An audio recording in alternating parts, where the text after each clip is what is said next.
নমস্কার, আমি doctor Naren Pandey, allergy and centre কলকাতার পক্ষ থেকে। আজকে আমরা আলোচনা করতে চলেছি অ্যালার্জি থেকে মুক্তির উপায় কি। আহ, আর আপনারা যারা নতুন দর্শক এসেছেন ওনাদের স্বাগত জানাই এবং অনুরোধ করি লাইক, সাবস্ক্রাইব, কমেন্ট, শেয়ার করে যাওয়ার জন্য। আর পুরনো দর্শক যারা লাইক, সাবস্ক্রাইব, কমেন্ট, শেয়ার করছেন ওনাদের অনেক অনেক ধন্যবাদ। আমরা কলকাতায় শিয়ালদা স্টেশনের পাশে মৌলালী মাজার এবং ইন্টালি সিনেমা হলের মাঝখানের বাড়িতে অবস্থিত। আমাদের এখানে পরিষেবা নেওয়ার জন্য 500 টাকা অগ্রিম অ্যাপয়েন্টমেন্টের জমা দিতে হয়। জমা দিয়ে নাম লিখিয়ে এসে পরিষেবা নেওয়া যায়। যার জন্য আপনারা নিচে দেওয়া নম্বর 7278034776 আপনারা যোগাযোগ করে এই অ্যাপয়েন্টমেন্ট নিয়ে বা আরো কিছু জানার প্রয়োজন থাকলে ওই নম্বরে কথা বলে আপনারা জানতে পারেন। এখনো যদি চ্যানেল না সাবস্ক্রাইব করে থাকেন তাহলে দয়া করে চ্যানেলটি সাবস্ক্রাইব করে যাবেন। মূল আলোচনায় ফিরে আসি। অ্যালার্জি থেকে মুক্তির উপায় কি।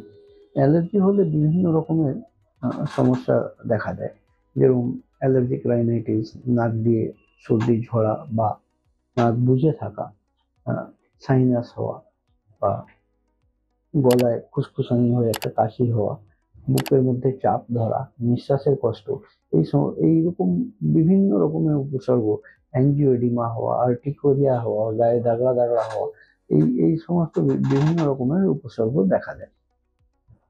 আর এগুলো চিকিৎসা করতে গেলে আমরা বুঝি যে ওই অ্যান্টি অ্যালার্জিক ওষুধগুলো থেকে খেলে বা তার সেবন করলে তৎক্ষণের জন্য কিন্তু রিলিফ থাকে। ওষুধ যখন বন্ধ হয় তখন আবার সেই সমস্যা আবার দেখা যায় এবং দিন যত যায় সেটা বৃহত্তর রূপ ধরে। এটার থেকে ব্ল্যাঙ্কলি একটা জিনিস তো আমরা বুঝতে পারছি যে অ্যান্টি অ্যালার্জিক খেলে রিলিফ থাকছে, তার মানে অ্যালার্জি দৌড় কোথাও না কোথাও আছে। তার অ্যান্টি দিলেই তখন নিউট্রালাইজ করে নর্মালসি আমাকে দিচ্ছে, কিন্তু সেই নর্মালসি দেওয়ার সাথে সাথে যে অ্যান্টি অ্যালার্জিক গুলো খাই আমরা, সেই অ্যান্টি অ্যালার্জিক গুলো সেবন করার সাথে সাথে আরেকটা সাইড এফেক্ট তার হয়, তার একটা ঘুমো ঘুমো ভাব, আমার স্পিড অফ লাইফটাকে কমিয়ে দেয়।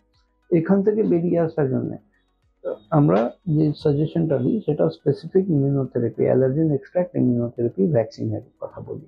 এবার এই ভ্যাকসিনের কথা বললেই ভ্যাকসিনটা ইনজেক্টেবল নয়, ওরাল ড্রপ হিসেবে আসে। আর সেই ভ্যাকসিন তৈরি করার জন্য আগে প্রয়োজন আছে মডিফাইড স্কিন পরীক্ষা করে চিহ্নিত করা কোন কোন জিনিসে কত পরিমাণে অ্যালার্জি হচ্ছে। সেটা যখনই আমরা চিহ্নিত করতে পারবো কত পরিমাণে কোন কোন জিনিসে অ্যালার্জি হচ্ছে, তার বিরুদ্ধে স্পেসিফিক ইমিউনোথেরাপি ভ্যাকসিন আমরা বানাতে পারবো। এর মাঝে আরেকটা ঘোষণার কথা বলে রাখি, আমাদের sister concern Vivekananda institute of health and allied সায়েন্সেসে বিভিন্ন প্যারামেডিক্যাল কোর্সেস চালানো হয় ভারত সেবক সমাজের অনুমোদিত, যেটা ডিসক্রিপশন বক্সে ওয়েবসাইটের লিংক দেওয়া আছে। আপনাদের কারো যদি প্রয়োজন থাকে তাহলে সেটা ভিজিট করে দেখে সেই পরিষেবা নিতে পারেন। যেই কথাটা বলছিলাম যে সাবলিঙ্গুয়াল ইমিউনোথেরাপি, আগে অ্যালার্জি পরীক্ষা করে 144 ধরনের বিভিন্ন রকমের অ্যালার্জির পরীক্ষা করে চামড়ার উপরে আমরা চিহ্নিত করি যে কোন কোন জিনিস থেকে কত পরিমাণে অ্যালার্জি হচ্ছে। এই প্রসিডিওর টোটাল 1 ঘন্টা মতন সময় লাগে এবং এই মডিফাইড স্কিন প্রিক অ্যালার্জি পরীক্ষা করার জন্য 2500 টাকা চার্জেস হয়। আর যে ইমিউনোথেরাপি ভ্যাকসিনের কথা বলছি ওটা কোনো ইনজেক্টেবল নয়, মুখে খাওয়ার ড্রপ হিসাবে আসবে। ওটা 1 বছরের পুরো কোর্সটা 8,000 টাকা মতন কস্ট করে। আর আমাদের এখানে কনসালটেশন ফি বা পরামর্শ শুল্ক 1,000 টাকা। যদি তার পাশাপাশি আরো যদি কিছু রক্ত পরীক্ষা বা স্পাইরোমেট্রির প্রয়োজন পড়ে তাহলে তার জন্য আলাদা সেরকম চার্জেস পড়ে, পেশেন্ট টু পেশেন্ট ভ্যারি করে।